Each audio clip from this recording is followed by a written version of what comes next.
Hello বন্ধুরা, এইটা হচ্ছে আমার সব থেকে শান্তির জায়গা, বলে বোঝাতে পারবো না। একটু গাড়ির আওয়াজ আছে, দোকানে চলে এসেছি। মানে তোমাকে আমি এতই যে শান্তির জায়গা সেটা আমার মানে এখানে এই যে এসে এই বসে তোমাদের সাথে কথা বলছি, কি বলবো, আনন্দ লাগছে। 10-12 দিন বাদে এসে খুব ভালো লাগছে। যাক, ভাট বকে লাভ নেই, আসল কথায় আসি। হ্যাঁ, খুব কষ্ট করে বাড়ি ফিরেছি।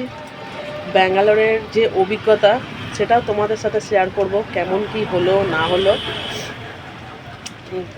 আমি আগে গিয়েছিলাম হচ্ছে ভেলোর। ভেলোরটা আমি 2023-এ গেছিলাম। তো ব্যাঙ্গালোরে এই প্রথমবার গিয়েছি।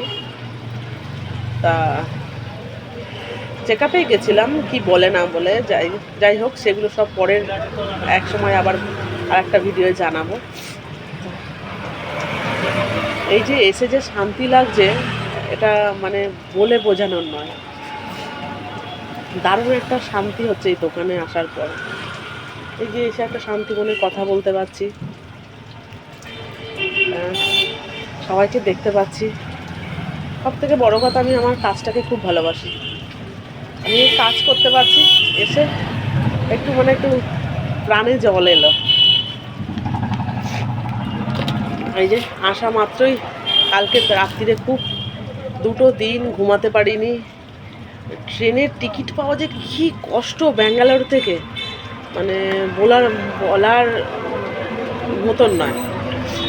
যাদের পয়সা আছে তাদের ব্যাপারটা আলাদা, কিন্তু আমার কাছে তো সেটা নেই। আমাদের তো লিমিটেড পয়সা ইয়ে করে আসতে হবে। তো তৎকালীন টিকিট পেতে খুব কষ্টকর। যাদের পয়সা আছে তাদের সে প্লেনে চলে এলেও ঠিক আছে, কিন্তু তৎকালীন টিকিটেরও প্রচণ্ড ঝামেলা। আমি একটা ভিডিও তোমাদেরকে বলে দেবো যে ব্যাঙ্গালোরের কারো যদি কিছু সুবিধা হয় না হয়, যদি কেউ যাও বা প্ল্যান করছো যে ওখানে একবার চেক আপ, ডাক্তার নিয়ে একদম কোনো কথা হবে না, কিন্তু তারপরের বিষয় সেগুলো তোমাদের আমি সাথে শেয়ার করে দেবো। এই কালকে রাত্রিবেলা এসেই একটু দোকানে চলে এসেছিলাম, সেই ভিডিও আমি আর করতে পারিনি, খুব ক্লান্ত ছিলাম। একটু কাজ করার পর তারপরে 2 ঘন্টা মতন কাজ করেছি, 8টায় ফিরেছি, 8:30টায় দোকানে চলে এসেছি ফ্রেশ হয়ে। এসে এই দোকানে একটু কাজ করেছি, করে টোরে 10:15-তে বাড়ি গেছি। বাড়ি গিয়ে খেয়ে দিয়ে শুয়ে পড়েছি। মানে আর তখন আর কোনো শরীর চলেনি, কোনো রকম খেয়ে ঘুম। সকাল হয়ে গেছে 9টা। তারপরে বাঙ্কুর সাথে সময় কাটিয়েছি, কারণ বাঙ্কু অনেকদিন বাদে দেখে সে তো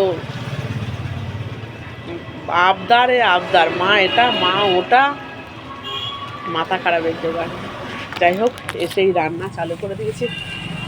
এখন একজনের খাবার আছে, 1টার মধ্যে নেবে, তাই মাংসটা হচ্ছে আর রাইসটা হবে।